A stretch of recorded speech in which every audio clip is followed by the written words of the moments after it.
Mwiriwe neza canke bwakeye bivanye naho muherereye inshuti namwe bakunzi ba Radio Maria Burundi, kaze mu kiganiro ijwi ry'abungere.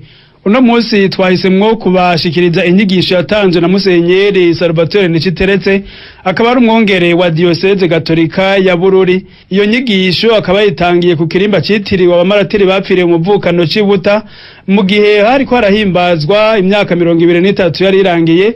Abanyeshuri ba seminari bagira ku 40 bagandaguriwe ku seminari y'Ibuta hari kwigenekerezo rya 30 ndamukiza mu mwaka w'1997. Umunsi mukuru kubibuka ukabahimbarijwe ku seminari ntoya y'Ibuta kwigenekerezo rya 2 Rusama mu mwaka w'2020. Kino kiganiro mwagiteguriwe na jewe Sirirose Ndayizeruka, mu mwanya muto muca mukurikira ijwi ry'umwungere wa Diocese Gatolika ya Bururi ni nyene icubahiro Musenyeri Salvatore Niciteretse. Kaze bene icubahiro mukoraniye ngaha, mbereye kuri buramatari w'intara yacu n'umuhanuzi abiwacu ku mukuru w'igihugu cacu, mwebwe mujejwe umutekano, bashitsi bahire, bavyeyi mwaje kwibuka ibibondo vyanyu shengero ry'Imana, tugira amahoro ya Kristo. Kristo inyigisho aduha idukaburira gufata ingingo, guhitamwo, nitube akazuyazi. Iyi nkuru nziza duhejeje kumva ikurikira ikindi gice kijanye nuko Yesu Kristo yavuze ko ariwe mukate w'ubuzima, yuko uriye umubiri wiwe akanywa amaraso yiwe, avyemera atazopfa, azohoraho imyaka n'imyaka. Ico rero cyaratirimukije abayahudi n'abigishwa biwe gushika aho batakirondera kumukurikira. Niho rero yabwira bamwe 12 ati namwe mugomba kwigira, ariko bagira bati turi bwirukire nde wundi ko ari wowe ufise amajambo y'ubuzima budahera, nta wundi ashobora gutanga ubuzima bw'umuzurira atari Yesu Kristo. We yababaye akabambwa ku musaraba, agapfa, agaheza akizura mu bapfuye, akemerera abazomwemera bose nabo ko bazoheza bakaronka ubuzima budahera. Bakristo shengero ry'Imana, umuntu wese yava akagera yaremanywe umutima wo kurondera kubaho imyaka n'imyaka. N'abarya biyahura basanga kenshi na kenshi bariko barakurayo akagozi bitagikunda. Twaremanye umutima wo kurondera kubaho, harya tugira siporo, harya tugenda muri sona, harya tugenda kurya za regime, harya twambara ibiheko niyo batutemera, tuba turondera kuba turabaho, ariko ni ivy'ubusa. Turibandisha bukoroka, twese turibandisha bukoroka. Wa muririmbyi yitwa Zao ati turo monde kadavere, Musenyeri ni kadavere, Papa ni kadavere.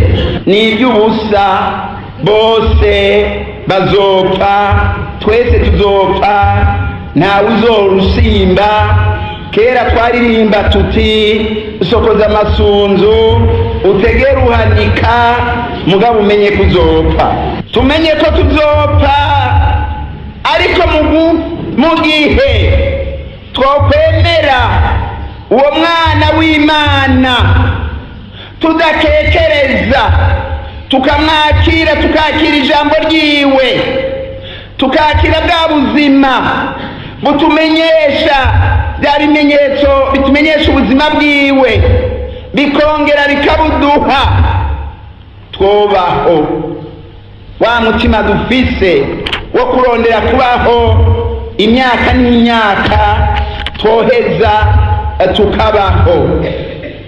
Ariko rero hari igihe iby'isi bituzinga, amatungo atuzinga, ubutegetsi butuzinga, ubuhinga, ubumenyi bituzinga, tugaheza ugasanga nturondeye bwa buzima nyabuzima, nturondeye uwo Kristo umwana w'Imana, tukishinga ivyo bihenda.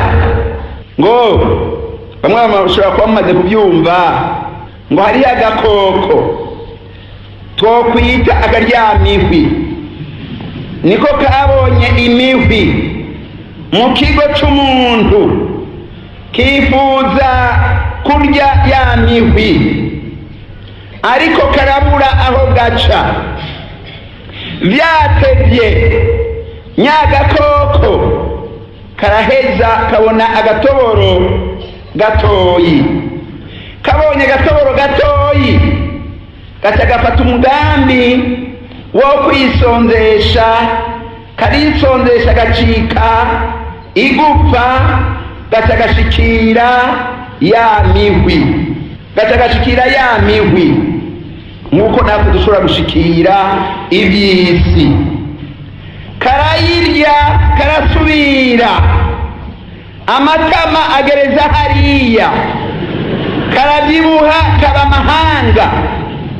Mugabo aho hantu kariko kararira iyo mihwi, kariko kariba ntibyari gwako, bari gushobora gusaka ugasangaho bakakica. N'iyi si gwacu turiko turarengana, sibyo none? Niho rero nyagakoko kagira kati none ngirente, gaca gasubira kuri wa mugambi wa kare, gasubira kwisondesha, karisondesha, gasigara ari igufa. Karasubira rero karaca muri ka gatoboro, birakunda yuko gasohoka, karasohoka. Gashitse hanze, gakubitiza ijisho inyuma iyo kavuye, kati wahantu, nk'uko novuga jewe niko ndafungura kuri iyi si, ntiwahantu wasiwe, wari nziza. Nyagakoko nako kagira kati wahantu, wari heza kuko nari navyibushe. Mugabo ikibabaje nuko uko wahinjiye ariko ukasohoka, sije nuhahera. Iyi si uko tuyinjirako niko tuzoheza tukayisohokako, niko tuzoheza tukayisohokako. Yobu ati navuye mu nda ya mama ndi gusa, nzosubirayo ataco ntwaye. Nuko nugire ubutunzi budaharurwa, nugire abana n'abagore bo mu kinyegero n'abicese, nugire ibitungwa byuzuye, nugire ubuhinga n'ubumenyi bitavugwa, ibyo byose uzobisiga kuri iyi si, sibyo? Byose uzobisiga kuri iyi si. Nugire ubukuru budasanzwe, uzoheza ubusige kuri iyi si. Niko biri. Hari n'igihe mbere bakujanye kugushingura, abantu bazogenda barira kuko ari umuntu wigira akamaro, bamwe mbere bavuge ngo bahava bakorokerayo, mugabo ntibazokorokerayo, bazobafata. Nuko hanyuma basubira inyuma, bagende muhira, babahe ibiryazagu. Hari naho bazorara baborewe cyane bahimbye, kuko intuntu isunikwa n'intore. Nico gituma rero kw'iyi si turiko turarengana, Imana iduhamagarira kurangwa n'ineza. Imana ntiduhamagarira kurangwa n'ikibi. Imana ntiduhamagarira kurangwa n'inabi. Imana ntiduhamagarira kurangwa n'ubwicanyi. Imana ntiduhamagarira kurangwa n'igicumuro. Imana ntiduhamagarira kurangwa n'umuvukano n'ineza. Nk'uyo muvukano abana b'abana bapfiriye bagaheza bakagira bati nimushobora kudutandukanya, turemera Kristu niwe ahambaye kuri twebwe, ibyo by'igihutu n'igitutsi ntitubyemeye na gatoyi. Abo bana rero bakarangwa n'iyo neza, bakarangwa n'uyo muvukano. Murabona rero yuko baduteye iteka, kandi ababishe sibo turiko twibuka aba bapfiriye umuvukano. Kandi kiriya noneho n'ababambye Kristu bakamwica kuri wa musaraba sibo bakijije isi. Abakijije isi, uwakijije isi ni Kristu, kubera urukundo rwitanga, rwiheba, rwiyibagira ngo abantu baheze baronke ubuzima, kandi ubuzima bumwuzurira. Niwe rero duhamagariwe koko kurangwa na twebwe n'ubwo rukundo n'umuvukano, tukarangwa n'ukuri, tukarangwa n'ubutungane, tukarangwa n'ineza, tukarangwa n'ugusubiza hamwe n'ukurekuriranira, ntazibana zidakomanije amahembe. Aho rero niho tuzokiza isi, aho niho tuzokiza abantu. Niyo twagira iyo mico, kandi iyo mico iva ku Mana, uko kuri kuva ku Mana, ubwo butungane buva ku Mana, urwo rukundo ruva ku Mana, uwo muvukano uva ku Mana. Ibyo bigize Imana niyo natwe byagerageza kuturanga mu buzima bwacu bwa misi yose.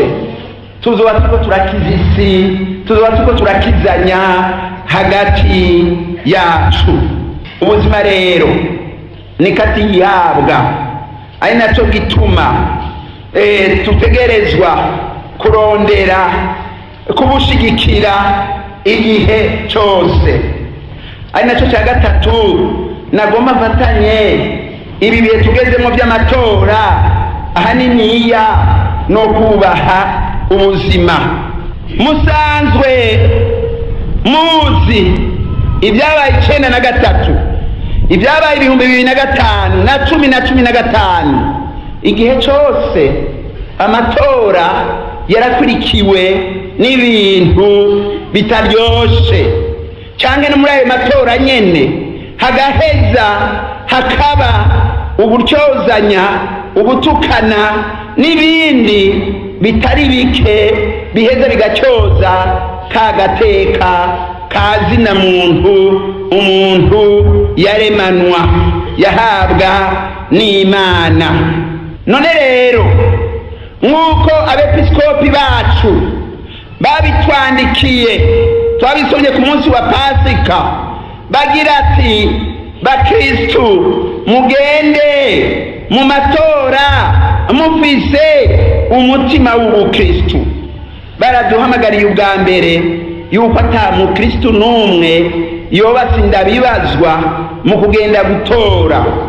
Ubwa kabiri yuko gutora ari kurondera ineza ya bose, ari kurondera koko ineza ya bose. Ugutora ni igikorwa ngombwa ku mukristu. Abakristu ni abenegihugu nk'abandi, bafite uburenganzira bwo kugira uruhara n'ijambo mu byerekeye ubutegetsi bw'ibihugu byabo. Ukwitorera abatwara ni uburenganzira n'iteka ry'umwenegihugu wese. Nico gituma abenegihugu, yaba umukristo ataba umukristu, ahamagariwe kwitaba amatora atagonanwa.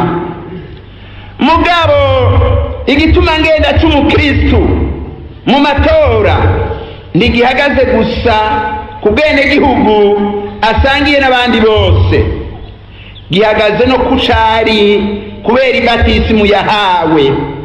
yavukanishijwe na Yesu Kristo umwana w'ikinege w'Imana ngo asangire nawe umwitwarariko w'ineza n'ubukiriro bw'abantu bose ku bwa Yesu Kristo.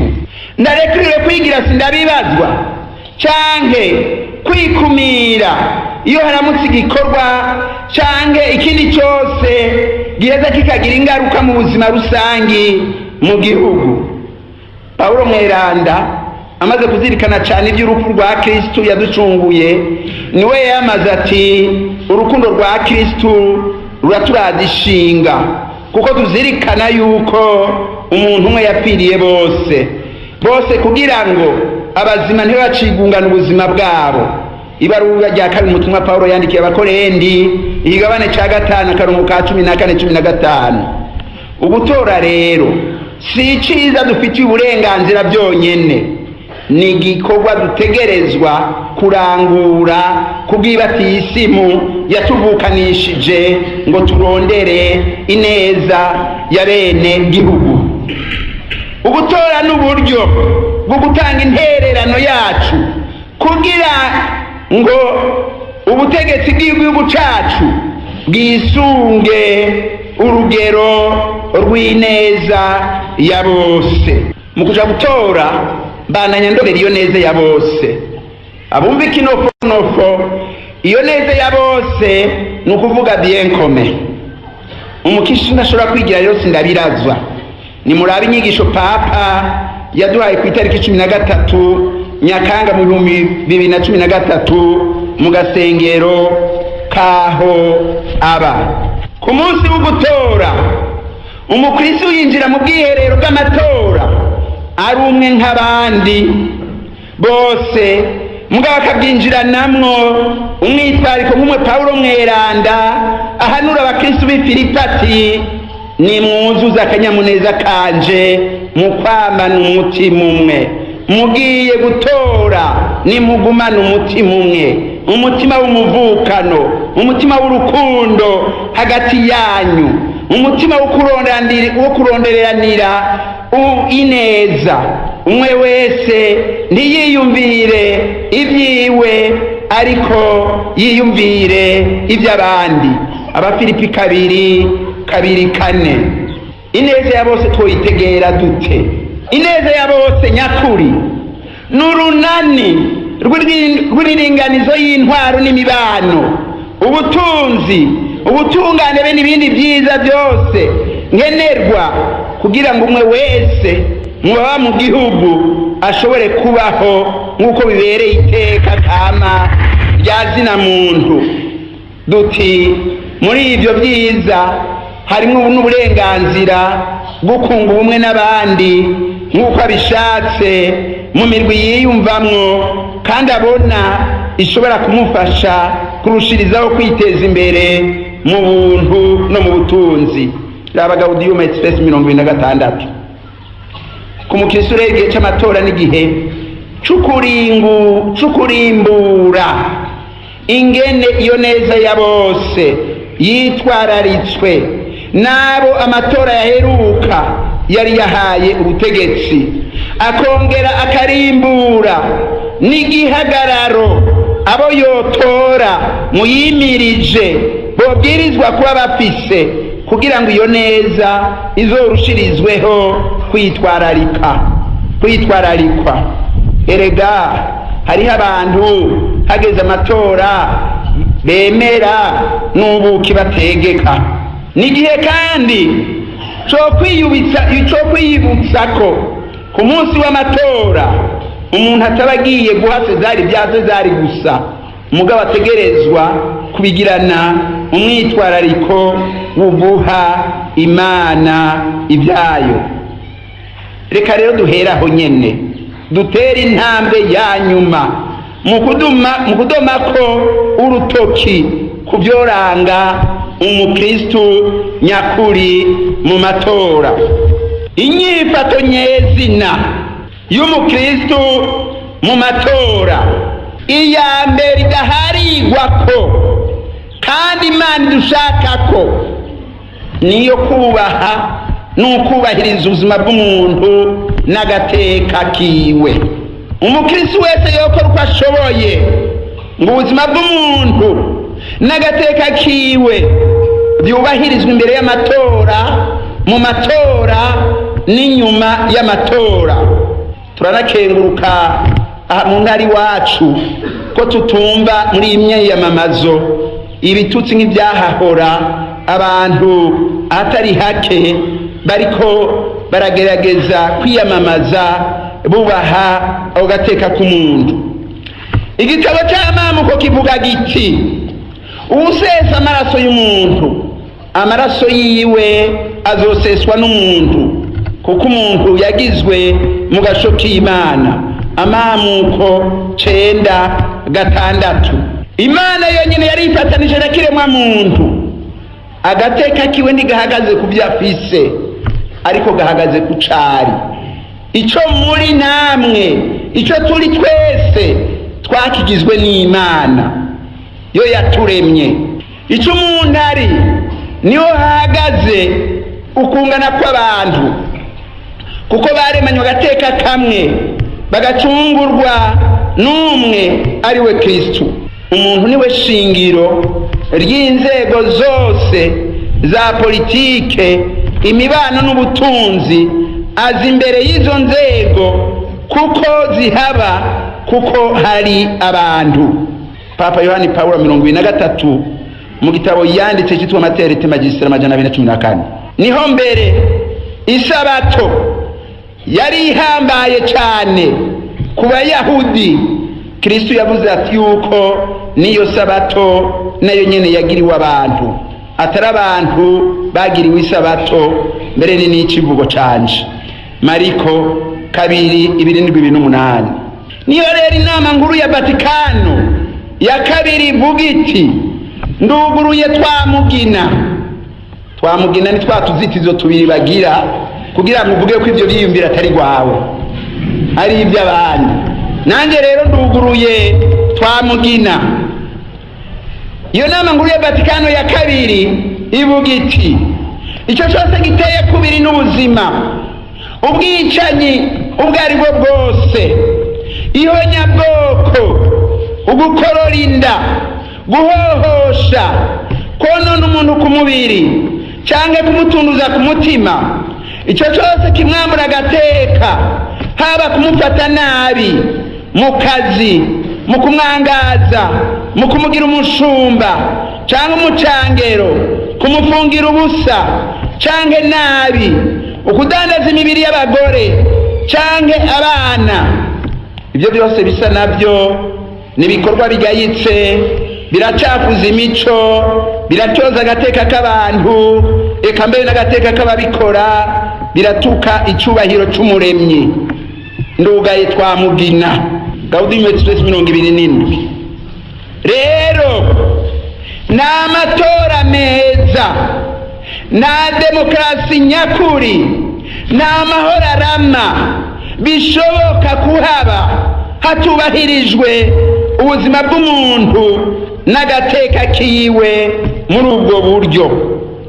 Ni ngombwa rero yuko mu gikorwa cy'amatora aha mu Burundi icoza imbere coba ico kwihaniza, gusemerera, kurwanya icyo cyose kiza gisambura ubuzima bw'umuntu n'agateka kiwe.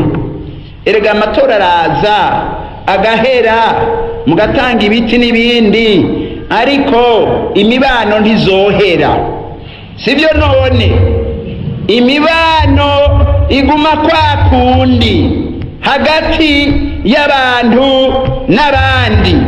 Ari nacyo gituma umuntu atokwinyegeza inyuma y'amatora ngo aheze atubwoko, aheze atubuntu, atyoze mwene wabo, arondere kugirira nabi mwene wabo. Genda mutange amajwi uko mubyumva, muravye abariko barakurikiza ya neza n'imigambi, hama muheze mugaruke mubane neza, musangire ibyo mutegerezwa gusangira, mubane mu muvukano, mubandanye mugenderanira, mubandanye mugenderanira, bamwe bamwe bose baheze bakingire aho baba, agacimbiri barimwo, umutumba bariko hagumeho umwumvikano, hagumeho umwumvikano, hagumeho gufatana mu nda. Wari igikoko citwa imbogo, ngwiyo cabyaye kifise umukoyo unuka nabi, gica kigenda kikaganga hirya no hino kugira ngo ibikoko bindi ntibize gufata bwa bwana ngo biburye, ubwo bwana bukabona gukura. None rero namwe mutegerezwa kuzitirira, naho mutogira nk'iyo mbogo, kuzitirira aho muba, aho mukorera, ngo abantu baheze babe mu muvukano, abantu baheze babe mu muvukano, bagendere mu muvukano, amatora here, tuheze tubandanye tubana neza. Ngiyo rero intumbero nyamukuru. Ubwa kabiri, iyindi nyifato ni ukwemera n'ukwemeza yuko abenegihugu n'abakibamwo bose banganya iteka kama, kandi ko bagenewe kubaho no kubana bubahana mu budasa bwabo. Ukubahiriza uburenganzira umwenegihugu wese afise bwo gufata ijambo mu byerekeye intwaro ishoboye kubahiriza agateka ka zina muntu no kumufasha kwiteza imbere. Ukubahiriza uburenganzira umwenegihugu wese afise bwo kudakurikiranwa kubera ibyiyumviro byiwe no mu gihe nyene bishize kubiri n'ivy'abatwara. Gushinga amategeko atomoye kandi ashobora kumenywa na bose ngo abantu baheze babane neza. Ubwa gatatu, kubera ibatisimu twahawe, umuntu yo kwiyumvamwo iteka ryo gusangira umutima n'ingendo na Yesu Kristu mu byerekeye igihugu ciwe. Ategerezwa rero kuja mu matora agabije kuzobandanya aterera mu mvugo no mu ngiro kugira ngo azoba batowe bategeke bisunze rwa rugero rw'ineza ya bose, rwa rugero rw'ineza ya bose. Uwutsinzwe ntibatsindeho, uwutsinzwe nawe nyene atekane, ntagira ati banyivye, natekane nawe nyene, ariko ntibaheze ngo batsindeho. Harakenewe kandi imvugo yubaha kandi yubaka, kuko itumbereye ukuri kubohora kandi kugakiza, kudacagura canke ngo gukumire. Ukuri ni ngenze buhoro, ni kwitwaza igikenye, mugabo gutsindisha ingingo ihimbara umutima, ikengenga ugushaka. Ubwa kane, umukristo yo kwitondera ugutoza igihagararo c'abitoza n'agaciro k'ivyiyumviro n'imigambi yabo, afatiye kuri rwa rugero nyene rw'ineza ya bose. Iyo ari uwitoza nawe yo kwitondera imigambi azoshikiriza yisunze rwa rugero rw'ineza ya bose. Ubwa gatanu, umukristo ntagurisha ijwi ryiwe. Ari uwitoza nawe ntagura amajwi, ayacisha ukuri kw'imigambi ashikiriza. Ubwa gatandatu, ntacyoza abahiganwa nawe abo atiyumvamwo, navuga ibyiwe n'imigambi yiwe, areke gutyoza abandi, areke gutyoza abandi. Nuko rero bakristo dusangiye ukwemera Kristo yababaye agapfa kizura mu bapfuye, izina ryiwe ariryo ryonyene rikiza. Ntiyagiye muri twebwe wigira sindabibazwa, ntiyagire uwigira sura ivu ngo atume hataba urukundo n'umuvukano mu bantu. Ndabona ko hari urwaruka rwinshi ngaha mwazananye n'iyonga, mwarwaruka mufise amaraso ashushe, igana Kristu arondera amahoro ya bose, igana umuremyi abaronderera ineza mwese, namwe muronderera ineza hagati yanyu. Ayo matora nahigira uwasamaza ngo muheze musubiranemo. Kristu natwumve aduhe amahoro arama mu gihugu cacu, amen. Ku izina rya Data na Mwana na Mutima Mweranda, murakoze. Nuko rero nshuti namwe bakunzi ba Radio Maria Burundi, ikiganiro ejo ry'abungere twabateguriye kigarukiye ngaha. Mwariko mwumva ijwi ry'umwungere wa Diocese Gatolika ya Bururi nyene Cubahiro Musenyeri Salvatore Nishiteretse mu nyigisho yatanze kwigenekerezo rya kabiri Rusama muri no mwaka wa 2020, mu gihe ku seminari nto ya Yibuta hari kwaribukwa imikangara 40 yagandaguriweho kwigenekerezo rya 30 ndamukiza mu mwaka wa 1997. Siriros ndayezerukana bategure kino kiganiro, ndabakengurukiye, ndabifurije kubandanya mukurikira n'ibindi biganiro bya Radio Maria Burundi.